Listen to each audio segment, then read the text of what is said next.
नमस्कार प्रिय दर्शकों, हाजिर हूँ मैं लेकर कार्यक्रम ज्योतिष जिज्ञासा। एक ऐसा कार्यक्रम जहाँ मैं आपकी जन्म कुंडली से संबंधित प्रश्नों का जवाब देता हूँ, शांति करता हूँ उन जिज्ञासाओं की जो निरंतर आपके मन में उत्पन्न हो रहे हैं। तो चलिए बिना विलंब किए कार्यक्रम प्रारंभ करते हैं। सबसे पहली जिज्ञासा है वीएम त्रिपाठी जी की। इन्होंने पूछा है, यदि कुंडली के 11वें भाव में मंगल हो, राशि मकर और लग्न वृश्चिक हो तो क्या प्रभाव होगा। 11वें भाव में 6 अंक है और लग्न में बुध हैं। देखिए, सीधी सी बात है कि आप ये कहना चाहते हैं कि लग्नेश लाभस्थ हैं और लाभेश लग्नस्थ। ये परिवर्तन हुआ है और इस परिवर्तन को भी महाधनी योग के नाम से जाना जाता है। इस तरह का परिवर्तन जातक के जीवन काल में श्रेष्ठ धन देने वाला होता है, क्योंकि ज्योतिष शास्त्र कहता है लग्नेश जहां बैठेंगे उस भाव की वृद्धि करेंगे।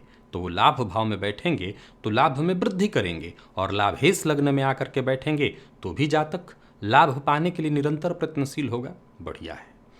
दूसरी जिज्ञासा प्रीति की है। इन्होंने पूछा है, यदि कर्क लग्न की कुंडली में मंगल 8वें भाव में हो तो क्या तांबा धारण किया जा सकता है, या गुड़ का प्रयोग, या लाल वस्त्र धारण किया जाना चाहिए। जी, तीनों ही कार्य बिल्कुल किया जा सकता है, परंतु शर्त इतनी है कि आप ये देख लें कि शनिदेव किस भाव में बैठे हैं, मंगल और शनि का आपस में तात्कालिक संबंध कैसा है। अगर तात्कालिक मित्रता में है तो ये तीनों ही चीज़ें की जा सकती हैं, तीनों ही चीज़ों को करने में कोई दिक्कत नहीं है। इन चीज़ों को करके मंगल को बलि किया जा सकता है, क्योंकि इस लग्न के सर्वाधिक योग कारक ग्रह हैं और अष्टम में इनका होना कहीं ना कहीं इनका प्रभाव कमजोर पड़ रहा है। जन्म कुंडली का एक बेहद मजबूत ऐसा ग्रह जिसे हम मुख्य ग्रह कह सकते हैं, वो ग्रह कमजोर हो रहा है, तो इसको बलि तो करना ही है। शनि के साथ अगर ये तात्कालिक मित्रता में है तो ये सभी चीजें की जानी चाहिए। वीरेंद्र सिंह चौहान ने पूछा है, लग्नेश दोनों मृत हैं, लग्न में राहु है जो 13 डिग्री पर है, मकर लग्न और मीन राशि है, गुरु केतु की युति है, भाग्येश 8वें भाव में है, हर जगह असफलता हाथ लगती है। फिर से इनके सवाल को जरा सुना जाए कि लग्न और लग्नेश दोनों मृत अवस्था में, राहु हैं जो 13 डिग्री पर हैं लग्न में ही, मकर लग्न है इनका और मीन राशि है। अब इनका कहना है कि गुरु केतु की युति है और भाग्येश 8वें भाव में है, हर जगह असफलता मिलती है। देखिए, लग्न कमजोर हो, भाग्येश अष्टमस्थ हो तो निसंदेह कुंडली थोड़ी कमजोर पड़ जाती है। मकर लग्न की आपकी कुंडली है। ज्योतिष शास्त्र में अगर देखा जाए तो हर लग्न का अपना विशेष प्रभाव है, अपना विशेष महत्व है। ये शनिदेव का लग्न है और मैं इस लग्न को सदैव किंग मेकर कहता हूं। कई बार लोग ये सोचते हैं कि किंग मेकर अर्थात कमजोर, असल में यहीं पर भूल हो जाती है। किंग मेकर अर्थात किंग से भी मजबूत। जाहिर सी बात, ये राजा बना रहा है तो राजा बनाने वाला राजा से मजबूत होगा तभी राजा बनाएगा। हाँ, जरूरी नहीं है, जरूरी नहीं है कि शस्त्र विद्या कराने वाला गुरु भी राज सिंहासन पर ही जाकर के बैठ जाएगा क्योंकि उसने अपने शिष्यों को शस्त्र चलाना सिखाया, तो वो अपने शिष्यों से कहीं ज्यादा जानता है।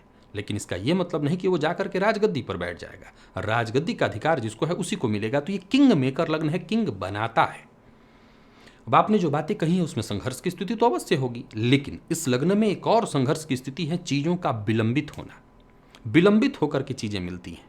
घबराइए मत, धैर्य रखिए और अपने इष्टदेव की आराधना करिए। आप पूछेंगे किसकी? जिसकी इच्छा हो। दुर्गा जी की आराधना करिए, खूब आराधना करिए। लक्ष्मी जी की आराधना करिए, खूब आराधना करिए। श्री सूक्त का नित्य 11 पाठ, दुर्गा सप्तशती का पाठ, दुर्गा सप्तशती नहीं कर सकते तो कवच अर्गला कीलक का पाठ।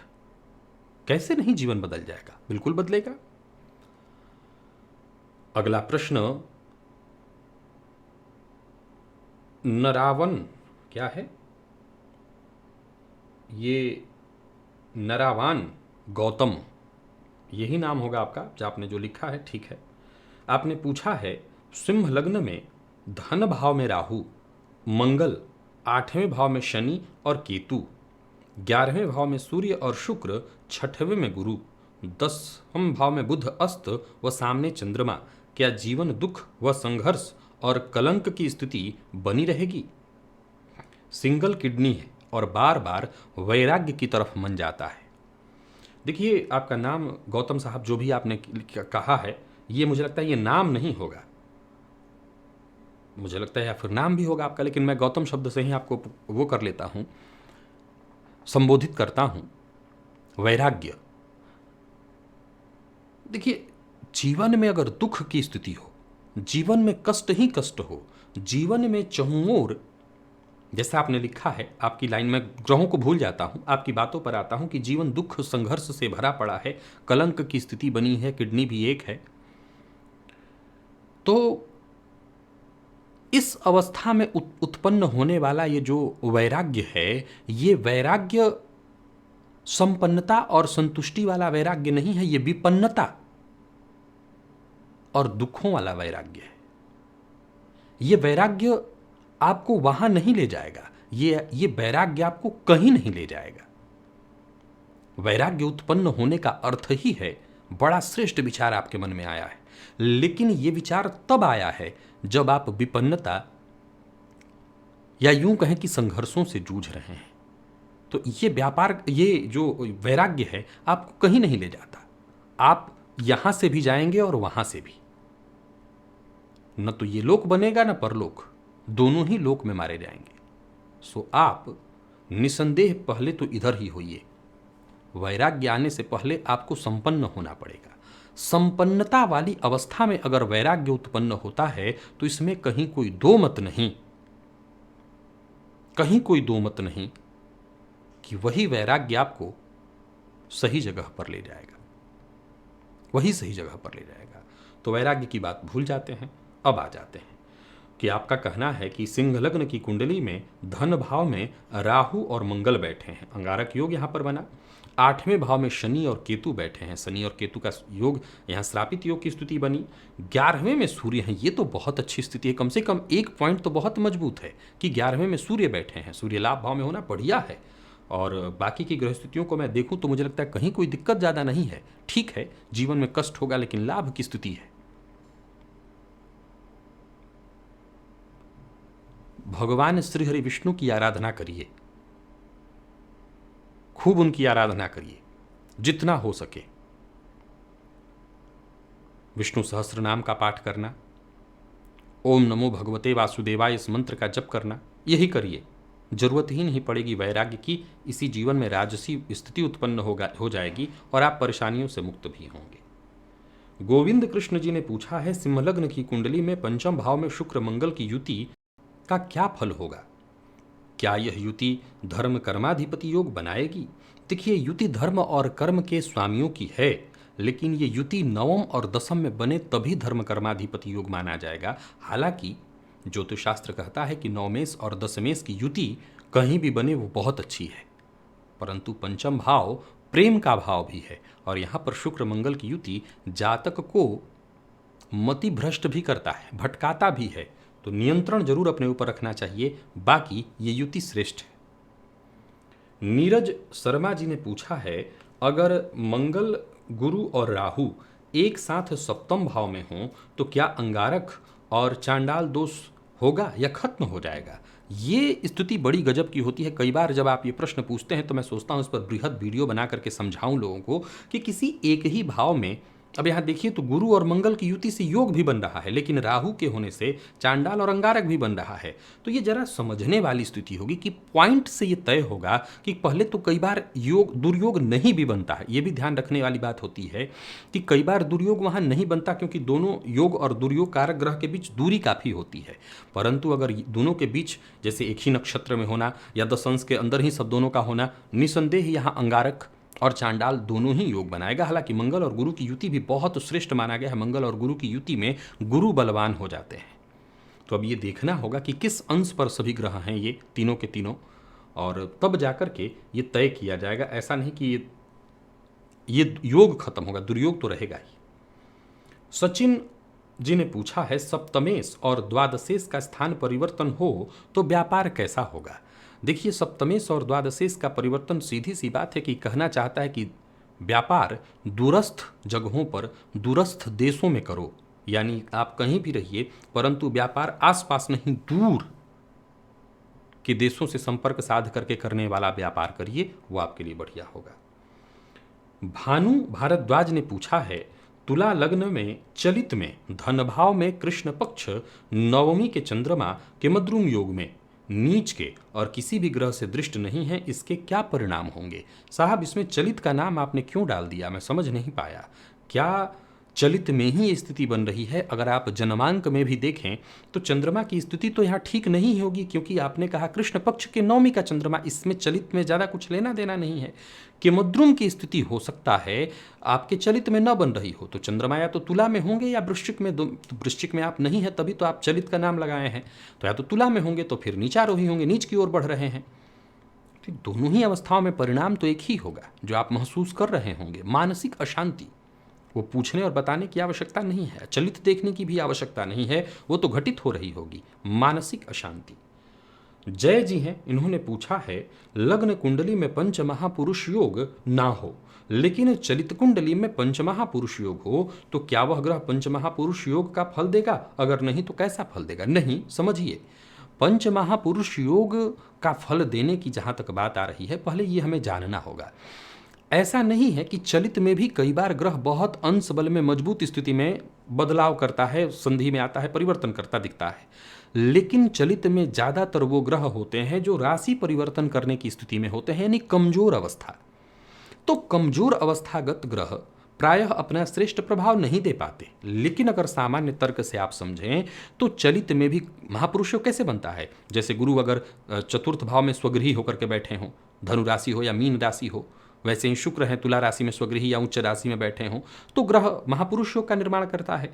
तो इसमें कहीं कोई दो मत नहीं कि ज्योतिष शास्त्र कहता है कि चलित में ग्रह जहां दिख रहा है मतलब वहां का प्रभाव दे रहा है। तो महापुरुष योग का नाम तो नहीं हम रख सकते इसको, ऐसा नहीं कहेंगे कि महापुरुष योग है, लेकिन प्रभाव तो महापुरुष योग वाला ही मिलना चाहिए। हाँ, उसमें कमी आएगी, क्योंकि जब ग्रह चलित में परिवर्तित दिख रहा है तो वो दो ही अवस्थाओं में ज़्यादातर होता है। ज़्यादातर मामलों में, 90% मामलों में वो ग्रह परिवर्तन की स्थिति में होता है। अगला जो प्रश्न मैं ले रहा हूं, ये प्रश्न है अनिरुद्ध रंजन जी का। इन्होंने पूछा है कि मिथुन लग्न में धनेश चंद्र और लाभेश मंगल युति बनाकर चतुर्थ भाव में एक ही नक्षत्र में हो, हस्त में, और पंचमेश शुक्र द्वितीय भाव में बैठे हों तो आर्थिक स्थिति कैसी रहेगी? गुरु बुध सूर्य तृतीय भाव में और शनि अष्टम में है। शनि अष्टम में बड़ा संघर्ष कराते हैं जीवन काल में, हालांकि वो आपके भाग्येश हुए और भाग्येश होकर के स्वगृही अष्टम में बैठे हैं, फिर भी संघर्ष का नाम तो दिया ही जाएगा। परंतु धनेश और लाभेश का संबंध चतुर्थ में होना बहुत बढ़िया है, ये बहुत ही बढ़िया है। लाभ के दृष्टिकोण से वैसे देखा जाए तो न चंद्रमा इस लग्न में कारक है, न ही मंगल इस लग्न में कारक है, परंतु चतुर्थ में इनकी युति निसंदेह भूमि भवन वाहन का सुख उत्पन्न करने वाली होगी। हालांकि मैं फिर से वही बात दोहरा दूं कि शनिदेव अष्टम में संघर्ष बहुत कराते हैं। ब्रजेश पांडे जी ने पूछा है, मेरे पुत्र की वृषभ लग्न की कुंडली राहु लग्न में और लगनेश सूर्य और बुध के साथ युति में द्वादश स्थान में एवं अंश बल में सभी बली, कैसा फल देंगे? बढ़िया। पुत्र की कुंडली में इन्होंने पूछा है कि वृषभ लग्न और लग्न में ही राहु यहाँ उच्च का हुआ, और इनका कहना है कि लाभेश लगनेश सूर्य और बुध के साथ 12वें में, यानी 3 ग्रह शुक्र सूर्य और बुध 3 ग्रह 12वें में बैठे हैं, ऐसा इनका कहना है। देखिए, यहाँ पर सबसे पहले तो और बातें बाद में होंगी, परंतु इस बच्चे की आंखों का ख्याल रखिए, विशेष करके अगर ये सूर्य किसी पाप ग्रह से दृष्ट है तो निसंदेह बच्चे की बाईं आंख में परेशानी आ जाएगी। तो पहला ख्याल तो आप इसी बात का रखिए, क्योंकि वृषभ लग्न की कुंडली में बुध द्वितीयेश होते हैं और द्वितीयेश होकर के जाकर के 12वें भाव में बैठे हैं, तो आंखों की परेशानी सीधी सी बात है दिखाई पड़ रही है। दूसरा, द्वितीयेश का जाकर के 12वें में बैठना जीवन काल में धन संचित भी नहीं होने देता, उसमें कहीं ना कहीं कमी दिक्कत वो लाता ही लाता है। अब देखा जाए तो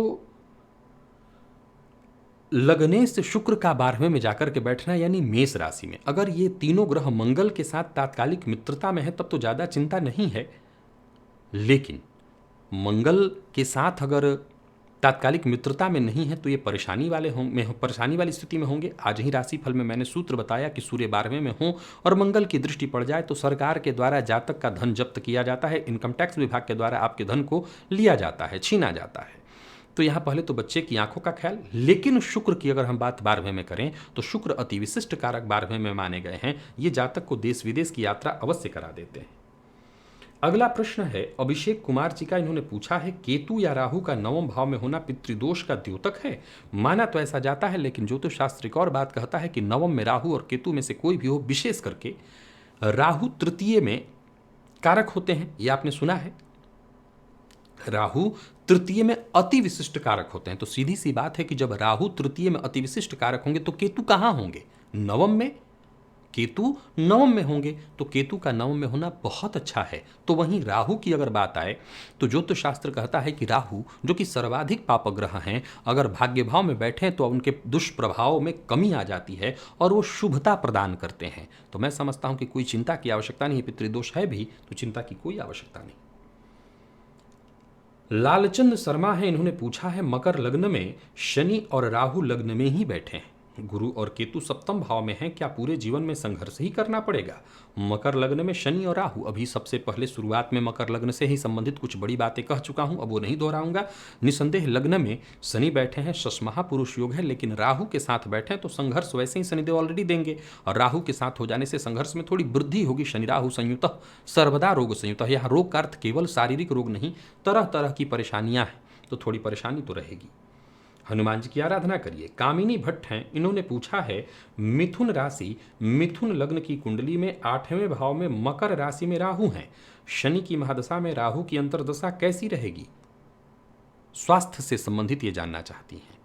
पहले तो ये देखना पड़ेगा कि राहु और शनि का मकर लग्न, आपने कहा है कि मिथुन राशि मिथुन लग्न की कुंडली में 8वें भाव में मकर राशि में राहु हैं और शनि की महादशा है, तो शनिदेव कहाँ है? शनिदेव का संबंध कैसा है? कौन सा संबंध बन रहा है राहु के साथ? कहीं षडाष्टक योग तो नहीं बन रहा है? 6वें 8वें का संबंध तो नहीं बन रहा है? अगर षडाष्टक योग बन रहा है तो निसंदेह ये बहुत ज़्यादा परेशानी वाला होगा। अगर षडाष्टक नहीं है तो ज़्यादा चिंता की आवश्यकता नहीं, लेकिन फिर भी शनि में राहु का अंतर, थोड़ी सी सावधानी तो रखनी होगी। जोड़ों में दर्द की शिकायत, चोट चपेट की घटना घटित होने लगती है, तो सावधानी बरती। सिया वशिष्ठ ने पूछा है मीन लग्न में अष्टम में गुरु और शुक्र हैं, दूसरे घर में शनि, क्या पीली चीजों का दान नहीं करना चाहिए और गले में सोना धारण नहीं करना चाहिए? शनि अपने घर को देख रहे हैं तो आयु बढ़ेगी, क्योंकि हाथ की आयु रेखा टूटी हुई है। हाथ में आयु रेखा टूटना केवल मृत्यु का यह प्रमाण नहीं है, हाथ में आयु रेखा टूटना जीवन में आने वाली परेशानियों की सूचना है। हाँ, दोनों ही हाथों में एक ही स्थान पर आयु रेखा टूटी हुई हो और जहां टूटी हुई हो वहां कोई द्वीप या क्रॉस हो, तब यह मृत्यु की सूचना है। बाकी की परिस्थितियों में ऐसी टूटी हुई रेखा जीवन में आने वाली परेशानियों को दर्शाता है। दूसरा, अब आपने जो पूछा है कि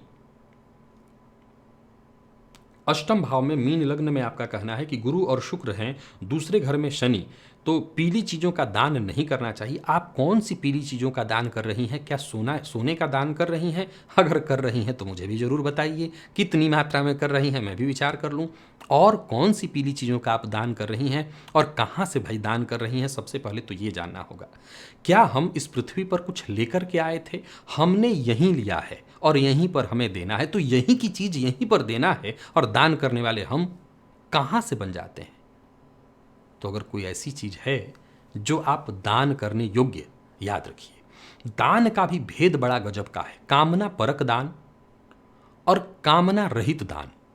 आप मदद के लिए कुछ भी दान कर सकते हैं, और जब आपकी कामना हो तो कामना विषाक्त होती है, कामना जहरीली होती है। कामनाओं से जाहिर सी बात है हमें बहुत कुछ विचार करना पड़ जाता है।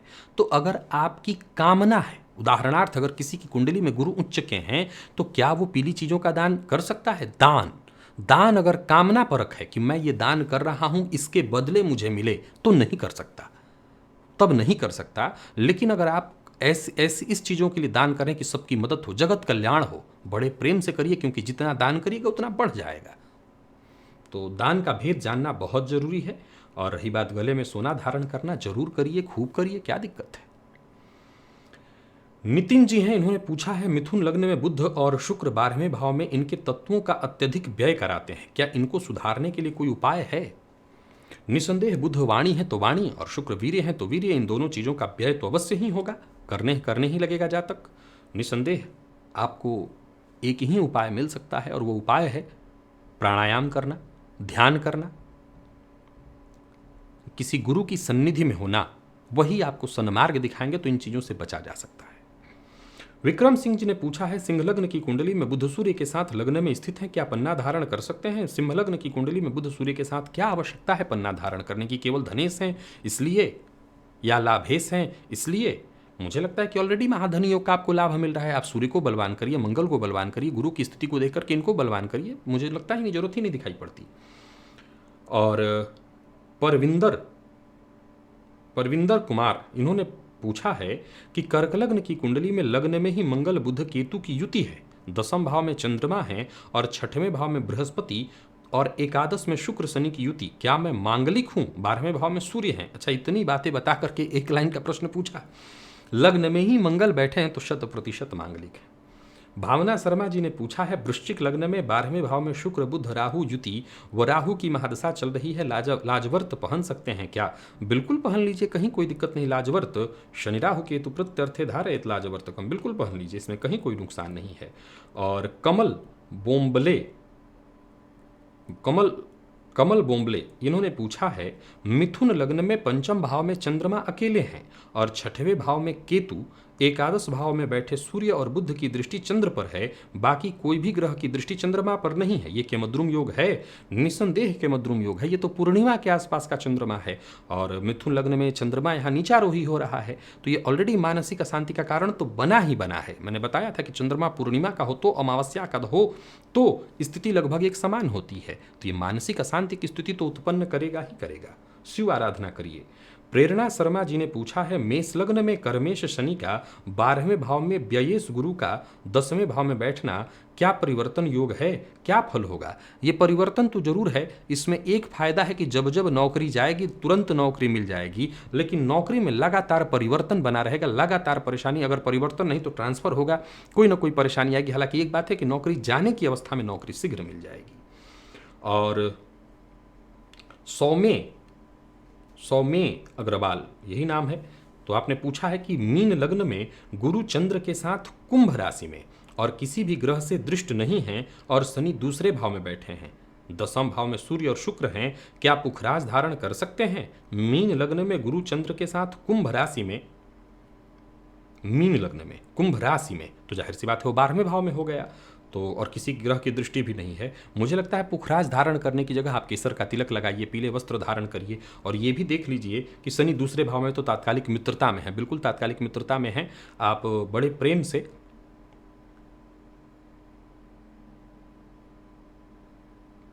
मीन मेष, बिल्कुल बड़े प्रेम से आप केसर का तिलक लगाना, पीला वस्त्र धारण करना इत्यादि करिए। पुखराज पहनना ठीक नहीं है, फिर भी अगर आप कुछ पहनना चाहते हैं तो एक सोने का छल्ला तर्जनी में पहन लीजिएगा। तो प्रिय दर्शकों, आज इतने ही प्रश्नों को लेकर के आप सबके सम्मुख उपस्थित हुआ था। आशा करता हूं कि जिन दर्शकों के प्रश्न इस कार्यक्रम में सम्मिलित हुए उनकी जिज्ञासा अवश्य शांत हुई होगी। यदि आप भी अपने प्रश्न इस कार्यक्रम में सम्मिलित कराना चाहते हैं तो आप किसी भी वीडियो में अपने प्रश्न हिंदी में, प्रयास यही करिए हिंदी में, और छोटा प्रश्न लिख दीजिए। चुनाव की संभावना 90% बन जाएगी, प्रश्न छोटा हो और हिंदी में हो। आज के लिए बस इतना ही, इजाजत दीजिए, पुनः मुलाकात होगी। तब तक के लिए नमस्कार।